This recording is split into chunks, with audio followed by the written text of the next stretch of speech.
नमस्कार बच्चों, विजय memorial school दोरीमन्ना द्वारा आयोजित इस ऑनलाइन क्लासेज में आप सबका हार्दिक स्वागत और अभिनंदन।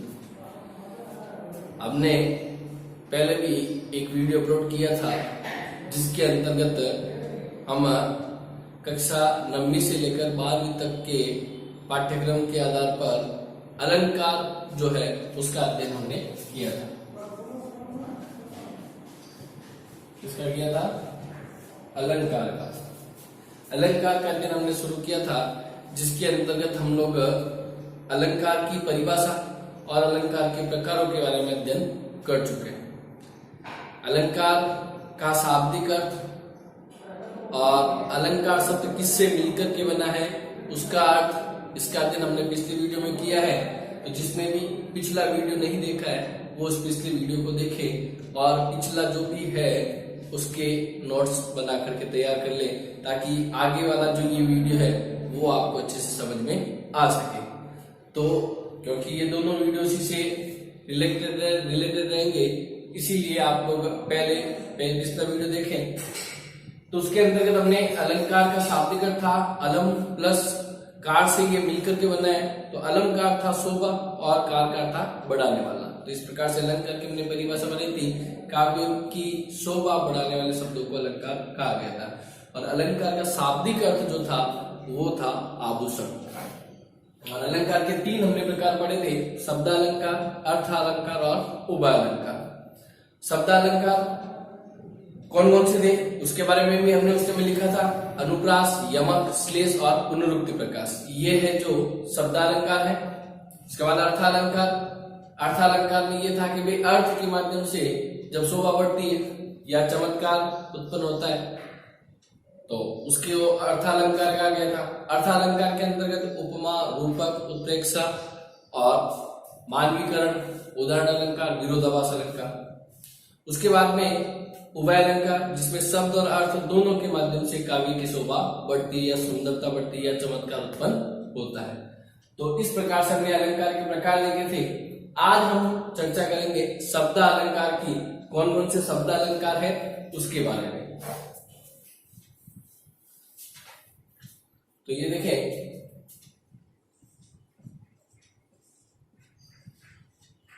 शब्दालंकार,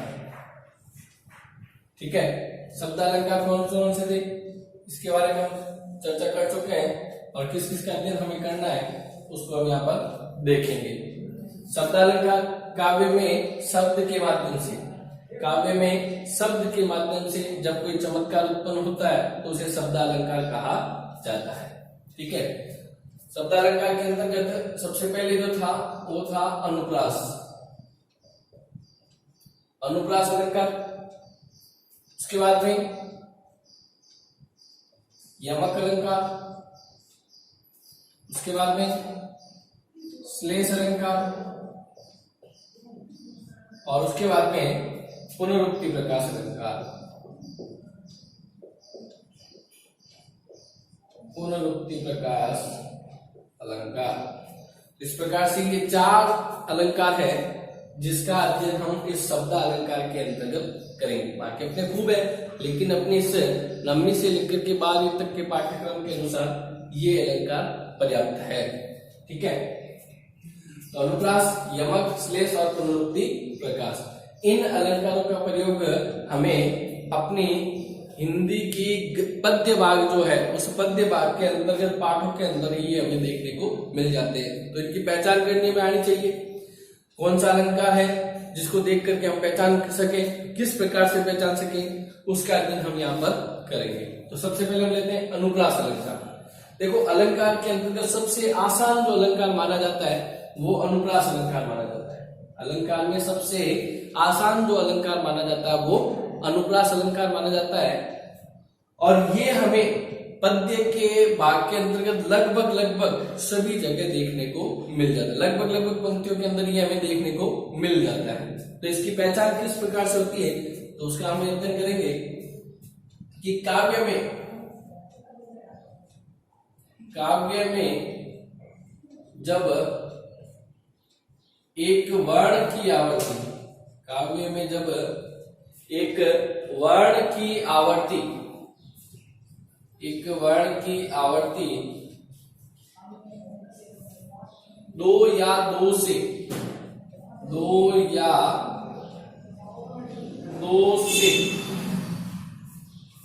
अधिक बार, दो या दो से अधिक बार होती है, अधिक बार होती है। ठीक है, इसमें क्या कहा गया है कि काव्य में जब एक वर्ण की आवृत्ति, किसकी आवृत्ति होती है, एक वर्ण की आवृत्ति दो या दो से अधिक बार होती है, तो वहां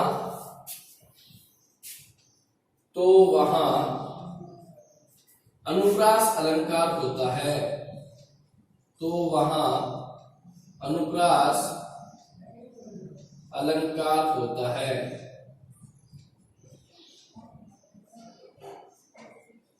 ठीक है, आगे सबके बात समझ में। अनुप्रास अलंकार की पहचान क्या है कि काव्य में जब एक वर्ण की आवर्ती, किसकी आवर्ती, एक वर्ण की आवर्ती दो या दो से अधिक बार होती है। हम देखते हैं काव्य के अंदर जो पंक्तियां लिखी जाती है, उन पंक्तियों के अंतर्गत एक वर्ण की आवर्ती, चाहे वो प्रारंभिक वर्ण हो चाहे वो अंतिम वर्ण हो, यदि उसमें उसकी आवृत्ति दो या दो से अधिक बार हो रही है, तो वहां पर कौन सा अलंकार होगा, अनुप्रास अलंकार होगा। जैसे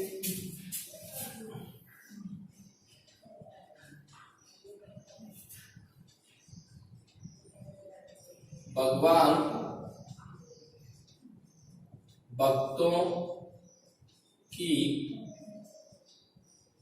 भयंकर बुरी बीती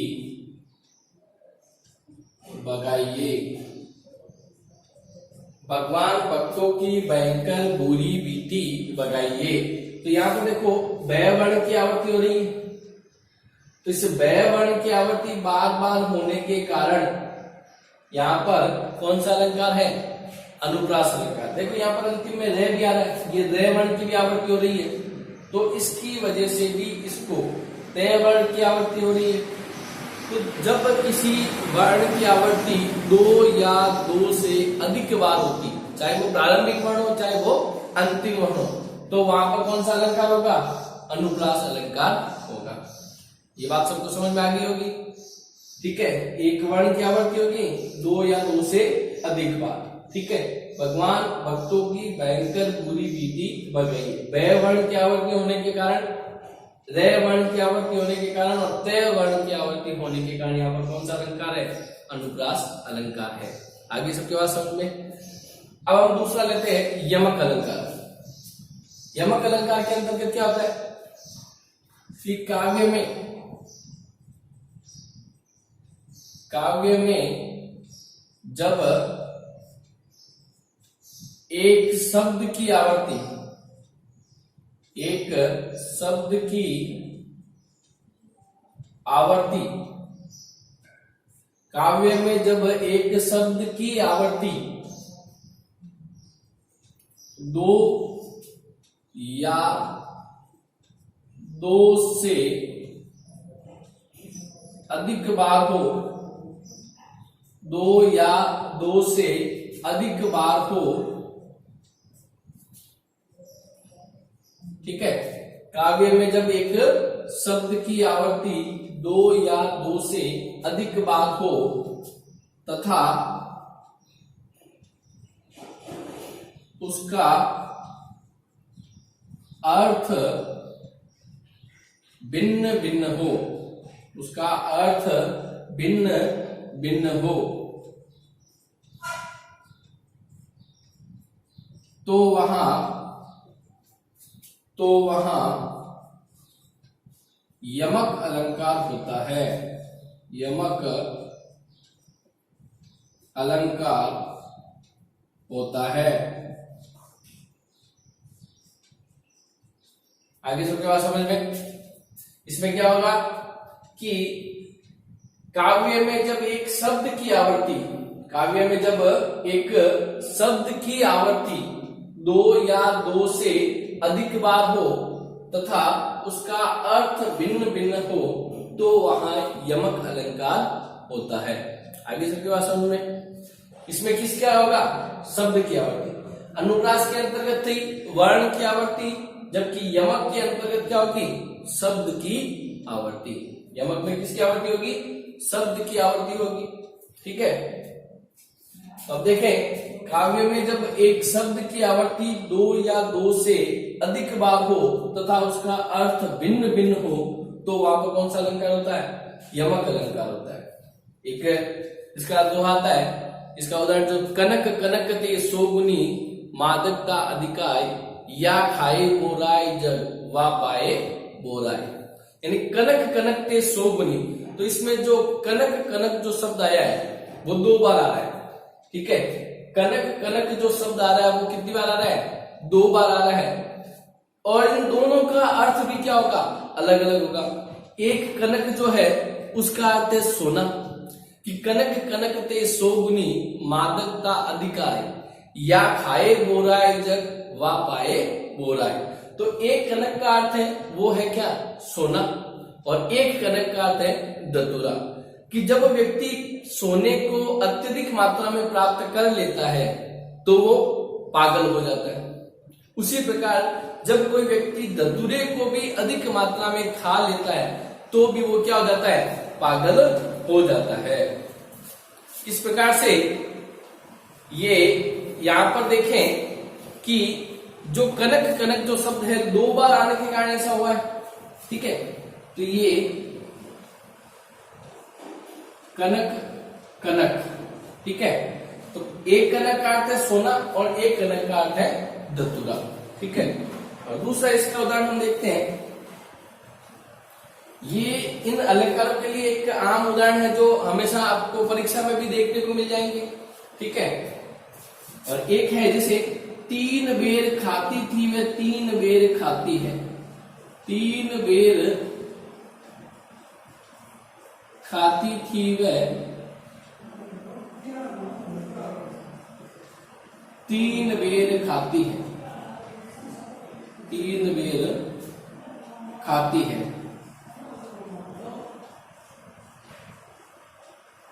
ठीक है, 3 बेर खाती थी वह 3 बेर खाती है।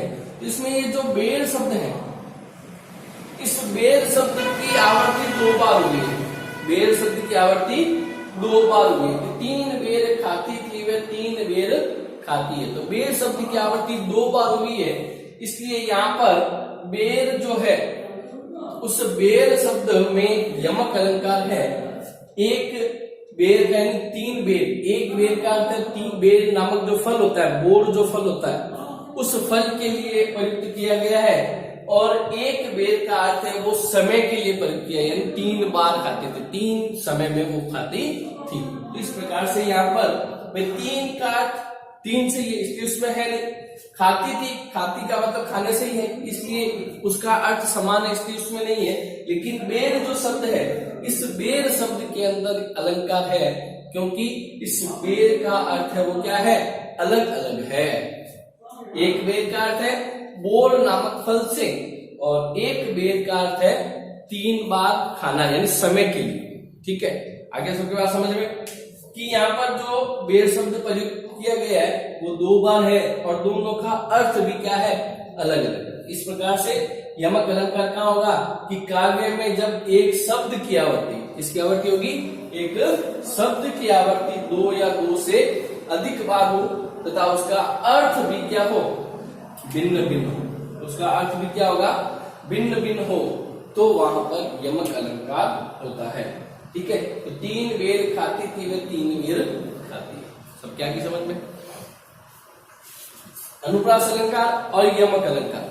अनुप्रास में जो था वो किसकी आवर्ती थी, वर्ण की आवर्ती थी, जबकि यमक अलंकार के अंतर्गत है वो किसकी आवर्ती है, शब्द की आवर्ती है। आगे होगी सबके बात समझ में। चलो अब हम आगे लेते हैं आगे श्लेष अलंकार।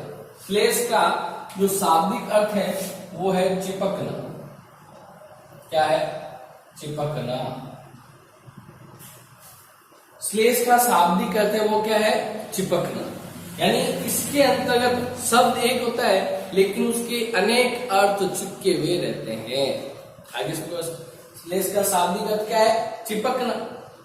तो उसमें शब्द तो एक होगा, लेकिन उस एक शब्द के अनेक अर्थ चिपके हुए रहेंगे, यानी प्रसंगानुसार उसके अलग अलग अर्थ लगाए जाते हैं। यानी एक ही शब्द के अनेक अर्थ लगाना, शब्द एक और अर्थ अनेक, ठीक है।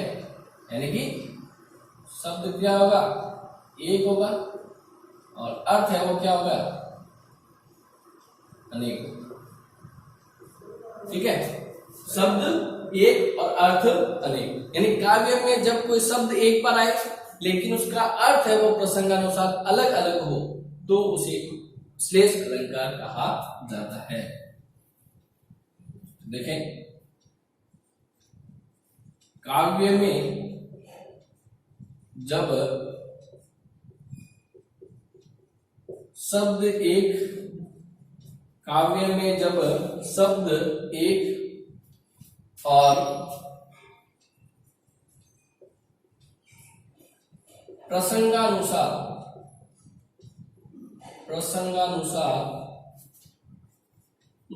उसका अर्थ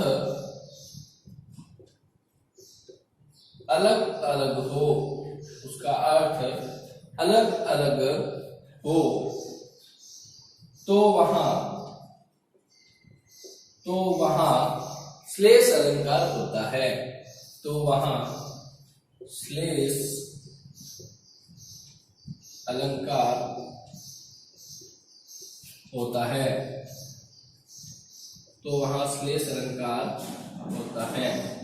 आगे सबके बात समझ में, इसके अंतर्गत शब्द क्या होगा? शब्द होगा एक, शब्द होगा क्या? एक, लेकिन उसका अर्थ है वो क्या होगा? अलग अलग होगा। जबकि यहां पर क्या था? यमक अलंकार के अंतर्गत शब्द की आवर्ती दो या दो से अधिक बार थी और अर्थ भी अलग अलग था। लेकिन इसके अंतर्गत शब्द एक होगा, लेकिन उसके अर्थ है वो क्या होंगे? अलग अलग होंगे। आगे सबके बात समझ में, यमक और श्लेष के अंतर्गत क्या अंतर है? यमक के अंतर्गत शब्द की आवर्ती दो या दो से अधिक बार थी, जबकि श्लेष के अंतर्गत शब्द तो एक ही आ रहा है, लेकिन उसका अर्थ क्या हो रहा है? भिन्न भिन्न, जबकि अर्थ तो दोनों में क्या है? भिन्न भिन्न है, ठीक है। तो यहां सबको समझ में आ गया होगा यमक और श्लेष। अब श्लेष अलंकार का उदाहरण देखते हैं कि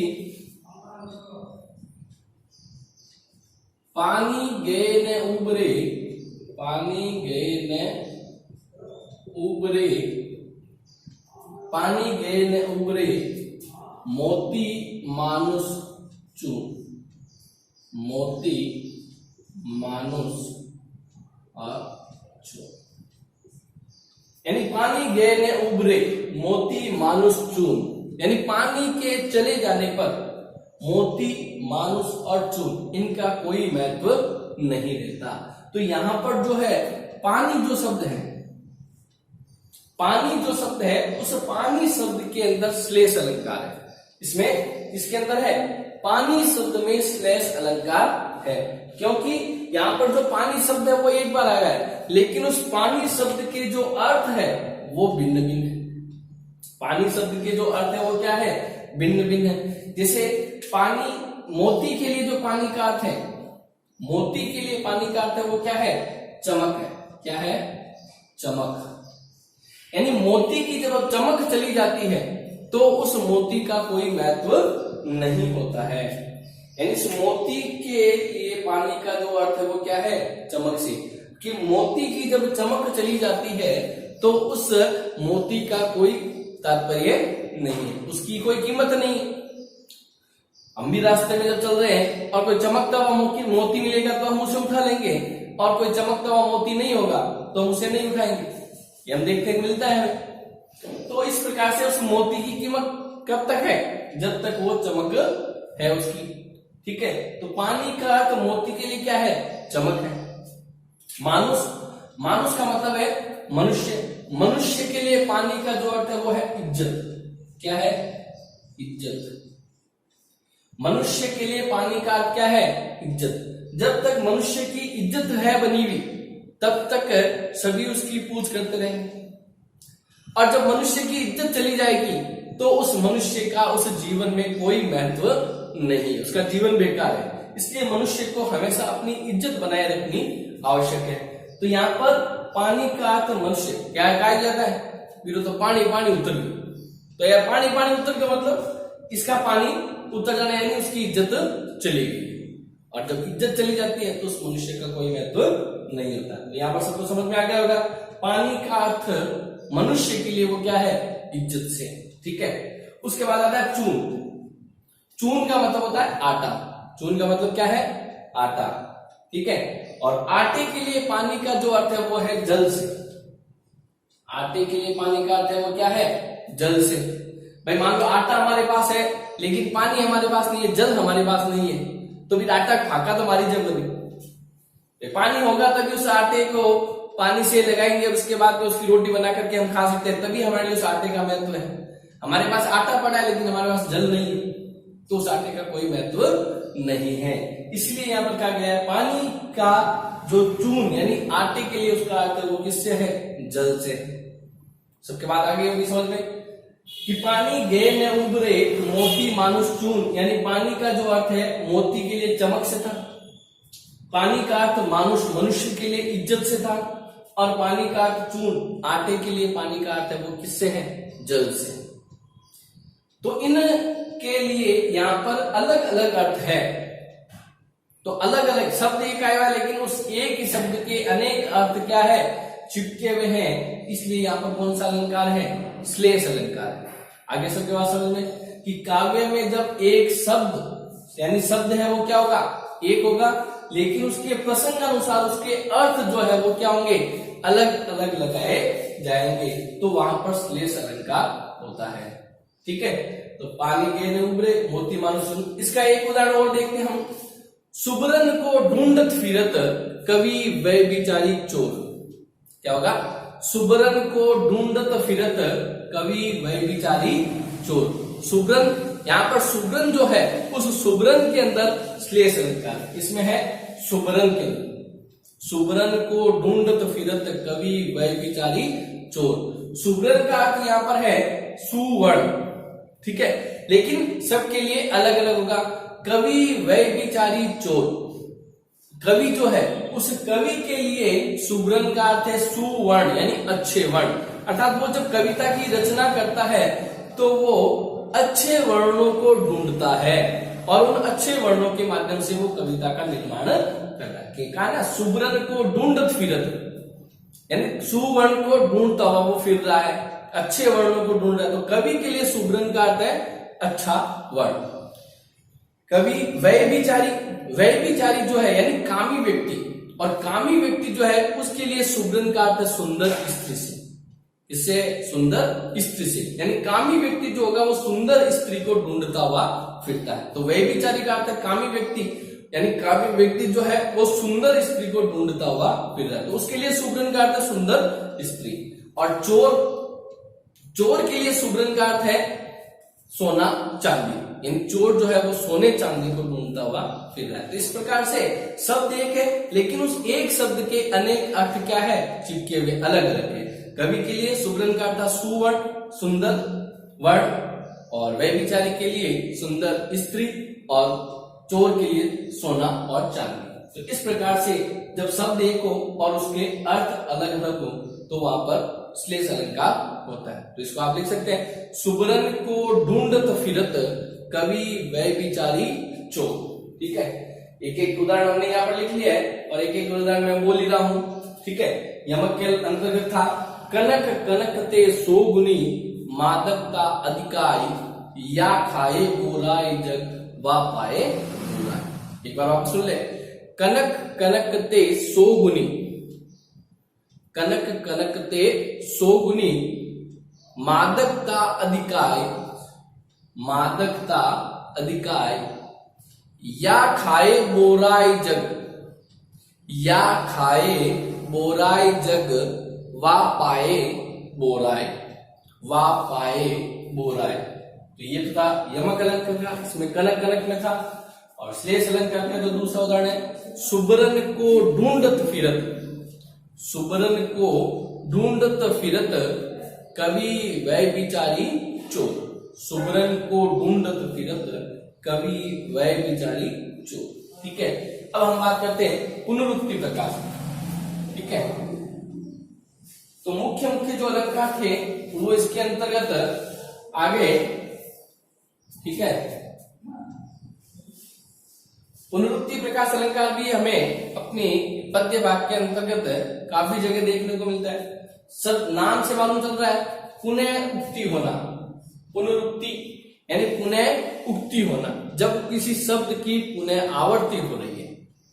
देखो काव्य में यहां पर अभी हमने देखा था यमक अलंकार, इसमें भी क्या थी, शब्द की आवर्ती 2 या 2 से अधिक बार थी। ठीक है, और उसका अर्थ क्या था, भिन्न भिन्न था। जबकि पुनरुक्ति प्रकाश के अंतर्गत 2 शब्द की आवर्ती तो होगी, 2 शब्द की यानी उस शब्द की आवर्ती तो 2 या 2 से अधिक बार होगी, लेकिन उसका अर्थ भिन्न भिन्न नहीं होगा। तो ये है पुनरुक्ति प्रकाश और यमक अलंकार के अंतर्गत अंतर है। ठीक है, कि काव्य में जब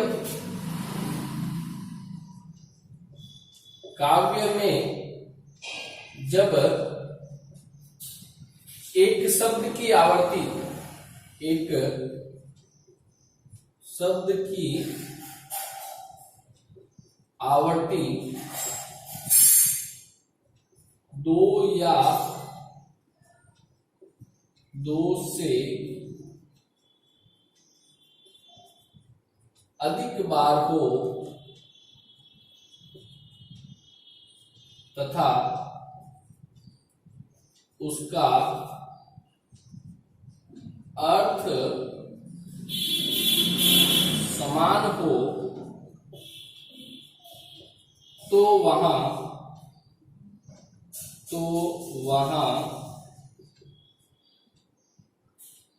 पुनरुक्ति प्रकाश अलंकार होता है।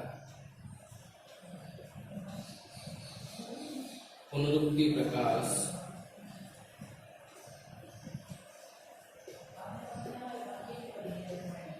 अलंकार होता है। ठीक है, कि काव्य में जब एक शब्द की आवर्ती, किसकी, काव्य में जब एक शब्द की आवर्ती 2 या 2 से अधिक बार होती हो तथा उसका अर्थ समान हो तो वहां पर पुनरुक्ति प्रकाश अलंकार होता है। ठीक है, सबको समझ में आ गया होगा कि इस पुनरुक्ति प्रकाश और यमक अलंकार के अंतर्गत क्या अंतर है। भाई समानता दोनों के अंदर ये है कि दोनों में ही शब्द की आवर्ती होती है। समानता इसमें क्या है कि दोनों में ही शब्द की आवर्ती होती है, जबकि अंतर इसमें यह है कि यमक अलंकार के अंतर्गत जब शब्द की आवर्ती हो रही है तो उसका अर्थ भी क्या हो रहा है, भिन्न भिन्न हो रहा है। उसका अर्थ भी क्या हो रहा है, भिन्न भिन्न हो रहा है, जबकि यहाँ पर इसका अर्थ क्या हो रहा है, समान हो रहा है। सबको अंतर मालूम चल गया होगा। इसके अंतर्गत अर्थ भिन्न भिन्न होता है, जबकि उसके अंदर अर्थ क्या है, पुनरुक्ति प्रकाश में समान होता है। नाम से मालूम चलता है पुनः उक्ति होना, कि बार बार मोई लागी बुलावा, बार बार मोही लागी बुलावा। तो यहां पर जो ये बार बार शब्द आया है वो 2 बार आया, बार बार, तो यहां पर पुनरुक्ति प्रकाश अलंकार। आप अपनी किताब में देखना, पद्य वाक्य के अंतर्गत आपको और भी ऐसे अच्छे और उदाहरण मिल जाएंगे जिसमें शब्द की आवर्ती हो रही है बार बार, लेकिन उसका अर्थ क्या है, समान है। तो वहां पर कौन सा अलंकार होगा, पुनरुक्ति प्रकाश अलंकार होगा। ये सबको समझ में आ गया होगा। तो इसमें बार बार, तो ये सारे उदाहरण एक एक दिए हुए हैं, एक एक उदाहरण सबके दिए हुए हैं। ठीक है, और इसको अच्छे से देख ले वापस। अनुप्रास अलंकार के अंतर्गत किसकी आवर्ती थी, वर्ण की आवर्ती। अनुप्रास अलंकार के अंतर्गत किसकी आवर्ती थी, वर्ण की आवर्ती थी 2 या 2 से अधिक बार। ठीक है, जबकि यमक अलंकार के अंतर्गत किसकी आवर्ती थी, शब्द की आवर्ती। यमक अलंकार में किसकी आवर्ती थी, शब्द की आवर्ती थी 2 या 2 से अधिक बार, और उसका अर्थ भी क्या था, भिन्न भिन्न था। यमक अलंकार में शब्द की आवर्ती थी 2 या 2 से अधिक बार, और उसका अर्थ भी क्या था, भिन्न भिन्न था। शेष अलंकार में शब्द की आवर्ती एक बार, यानी शब्द एक बार ही होगा, लेकिन उसका अर्थ क्या होगा, भिन्न भिन्न होगा, अलग अलग होगा, यानी उस प्रसंगानुसार उसके अलग अलग अर्थ लगाए जाते हैं। और पुनरुक्ति प्रकाश के अंतर्गत काव्य में जब एक शब्द की आवृत्ति, इसमें शब्द की आवृत्ति क्या है, 2 या 2 से अधिक बार, इसमें भी शब्द की आवृत्ति थी, किसकी आवृत्ति थी, शब्द की आवृत्ति 2 या 2 से अधिक बार, और उसका अर्थ क्या है, समान है। आगे से क्या समझ में, जबकि यमक अलंकार में अर्थ क्या था, भिन्न भिन्न था। तो ये थे आज की क्लास के शब्दालंकार। आज की क्लास के अंतर्गत हमने शब्दालंकार का अध्ययन किया है।